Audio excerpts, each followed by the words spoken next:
નમસ્કાર વિદ્યાર્થી મિત્રો, મારી યુટ્યુબ ચેનલ કૌશ ત્રિવેદીમાં આપ સૌનું સ્વાગત છે। આજે આપણે ધોરણ 7 સંસ્કૃત પાઠ 2 નો મેઘો વર્ષતીનો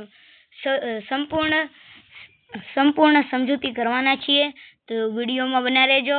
ગમે તો લાઈક કરજો, શેર કરજો અને સબસ્ક્રાઇબ કરજો। ચાલો આપણે આગળ વધીએ। પાઠનું નામ છે મેઘો વર્ષતી। અહીં વરસાદનું ચિત્ર આપવામાં આવ્યું છે।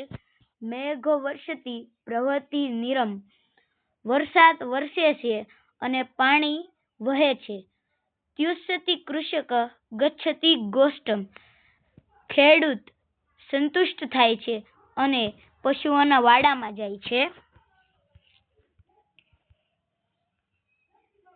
નિયતિ ચ વૃષભમ હલંપી વહતી। તે બળદને લે છે અને તેના પાછળ હલમ બાંધે છે। કર્ષતિ શ્રેષ્ઠમ દંપતી ચ બીજમ। તે ખેતરે જાય છે અને બીજ વાવે છે। રોહતી સસ્યમ ફલતી પ્રકારમ।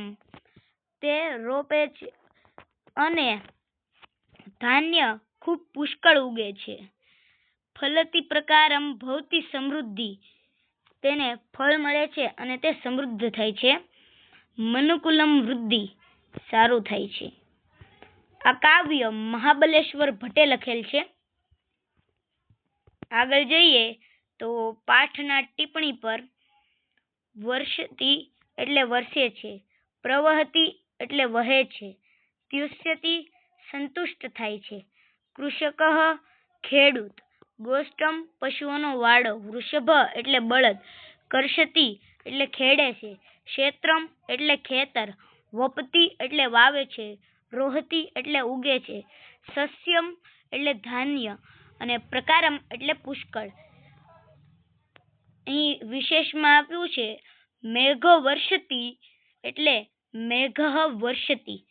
હાલંપી હલમ અપી।